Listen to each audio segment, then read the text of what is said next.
Pernahkah Anda membayangkan seorang anak mengangkat tangannya ke ibu kandungnya sendiri, bukan karena membela diri, tetapi karena uang? Malam itu, rumah kecil penuh jeritan. Bukan jeritan pencuri, bukan teriakan musuh, melainkan tangisan seorang ibu yang dipukul oleh anak yang ia lahirkan dengan taruhan nyawa. Namun kisah ini tidak berhenti di sana, karena balasan Allah tidak selalu datang seketika di depan manusia. Terkadang, ia datang saat pelaku tertidur, saat tidak ada yang menolong, dan saat penyesalan sudah tidak berguna lagi.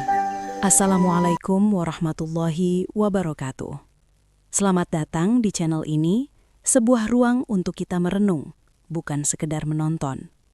Di sini, setiap kisah bukan hanya cerita, tetapi cermin. Cermin tentang bagaimana dosa sering lahir dari hal yang dianggap sepele, dan bagaimana balasan Allah datang dengan cara yang tidak pernah bisa kita duga. Banyak orang mengira durhaka kepada orang tua hanyalah soal kata-kata kasar. Padahal, ketika seorang anak melukai hati ibunya, apalagi tubuhnya, maka ia sedang membuka pintu azab dengan tangannya sendiri.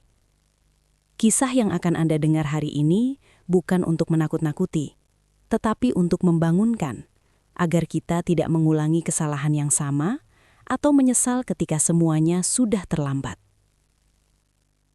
Sebelum melanjutkan, jika Anda merasa kisah-kisah seperti ini penting untuk diingatkan kepada lebih banyak orang, silakan dukung channel ini dengan menekan tombol subscribe, menyukai video ini dan membagikannya kepada keluarga atau sahabat Anda. Dukungan sederhana Anda membantu kami terus menghadirkan cerita penuh pelajaran, agar semakin banyak hati yang tersentuh dan tersadarkan. Mari kita mulai kisahnya, dengarkan dengan hati, bukan hanya dengan telinga. Rini membesarkan anaknya sendirian sejak suaminya meninggal belasan tahun lalu. Tidak ada warisan, tidak ada tabungan, tidak ada saudara yang benar-benar peduli. Yang ia miliki hanyalah sepasang tangan renta, mesin jahit tua, dan tekad seorang ibu yang menolak menyerah pada keadaan. Setiap pagi ia menjahit hingga punggungnya terasa seperti ditusuk-tusuk jarum. Setiap malam matanya perih menahan kantuk. Uang yang ia dapat tidak seberapa, tapi selalu ia sisihkan untuk satu orang, Arman, anak sematawayangnya. Arman tumbuh tanpa pernah benar-benar kekurangan, bukan karena ibunya kaya, tetapi karena ibunya selalu mengalah. Saat Arman minta motor, Rini menjual cincin kawinnya. Saat Arman butuh uang modal usaha, Rini meminjam ke tetangga. Saat usaha itu gagal, Arman pulang dengan wajah kesal, dan ibunya lagi yang menanggung akibatnya. Tidak ada ucapan terima kasih, tidak ada rasa bersalah. Yang ada hanya kalimat yang terus berulang. "Bu, aku butuh uang." Hari demi hari, Arman berubah. Nada bicaranya meninggi. Wajahnya dingin. Ia tidak lagi memanggil ibu dengan lembut, melainkan dengan suara keras penuh tuntutan. Rini sering ingin menegur, ingin menasihati, ingin berkata bahwa ia sudah terlalu lelah. Namun setiap kali melihat wajah anaknya, keberanian itu runtuh. Ia takut kehilangan, takut anaknya pergi dan tak kembali, takut mati sendirian.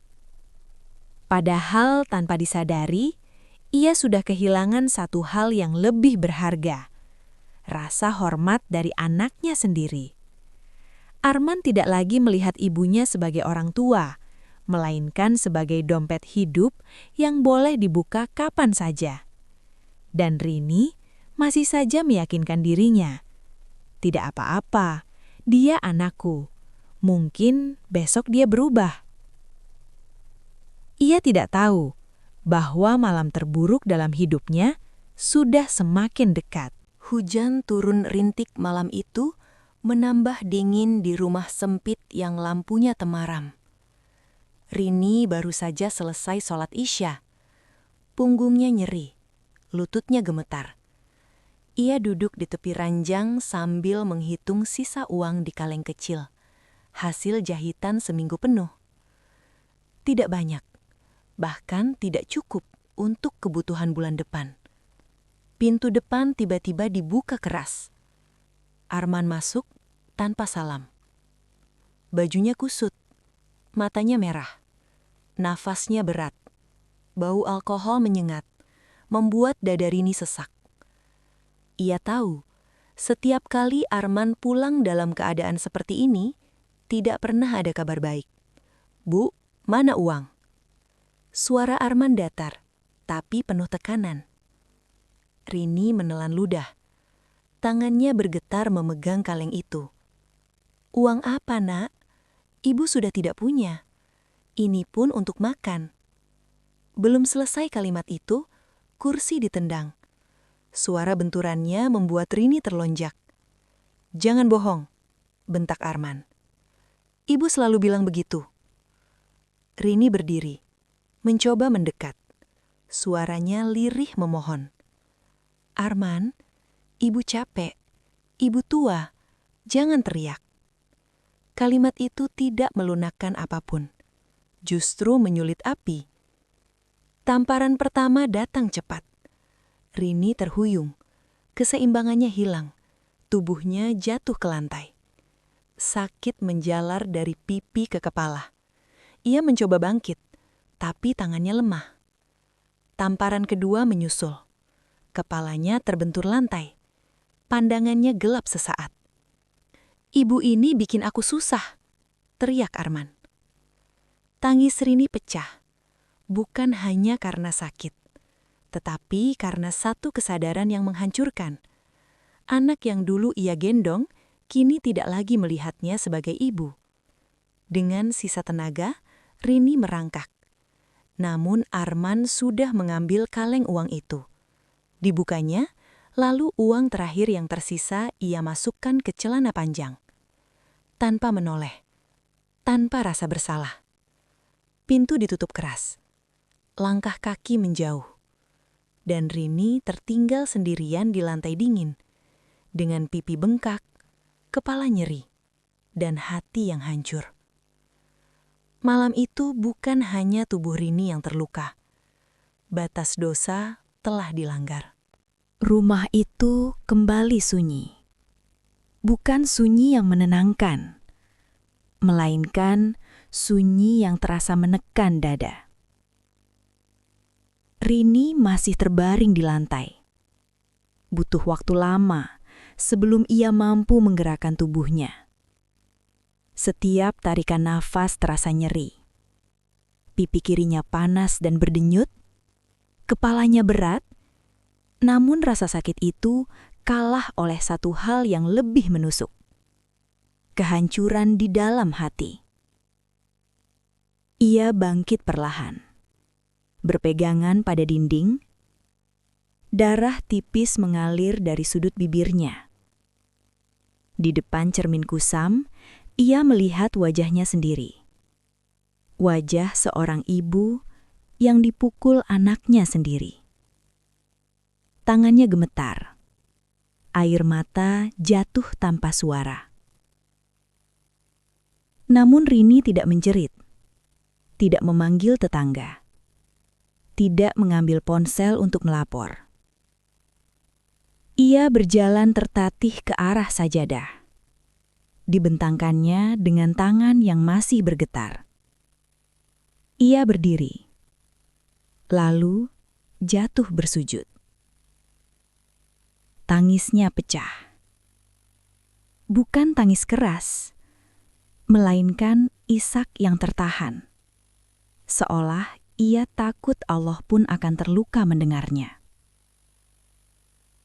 Ya Allah, suaranya nyaris tidak terdengar.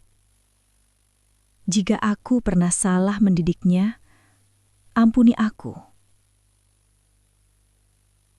Ia tidak menyebut nama anaknya dengan kebencian. Tidak pula meminta balasan yang mengerikan. Doanya sederhana. Terlalu sederhana untuk luka sebesar itu. Aku tidak minta dia celaka. Aku hanya sudah tidak sanggup lagi. Air matanya membasahi sajadah. Dadanya sesak. Ia merasa gagal sebagai ibu. Merasa semua pengorbanannya sia-sia. Namun di tengah keputusasaan itu, ia memilih satu hal terakhir yang masih ia miliki. Berserah. Rini mengakhiri sholat dengan tubuh lemah. Ia duduk lama, menatap kosong ke depan. Tidak ada dendam di matanya. Hanya kelelahan yang dalam. Seakan ia berkata pada dunia, "Aku sudah selesai melawan." Malam itu langit gelap. Dan di tempat lain, Arman tertawa tanpa beban. Tidak tahu bahwa satu doa tulus telah naik menembus batas dunia. Doa yang tidak disertai kutukan, tidak pula ancaman. Namun justru doa seperti itulah yang paling berat timbangannya di hadapan Tuhan. Dan sejak malam itu, sesuatu mulai bergerak. Pelan, senyap, menuju waktunya sendiri. Malam itu Arman pulang dalam keadaan lelah. Uang yang ia ambil dari ibunya sudah hampir habis. Tidak ada rasa bersalah, tidak ada penyesalan. Di kepalanya semua terasa wajar. Seolah ibunya memang diciptakan hanya untuk memenuhi kebutuhannya. Ia merebahkan tubuh di kasur. Lampu dimatikan. Ponsel tergeletak di sampingnya. Dalam hitungan menit, ia tertidur pulas. Namun tidur itu tidak membawa istirahat. Di dalam gelap, Arman merasa terjatuh. Dadanya sesak, nafasnya pendek. Ia bermimpi berada di rumah yang sama. Rumah ibunya.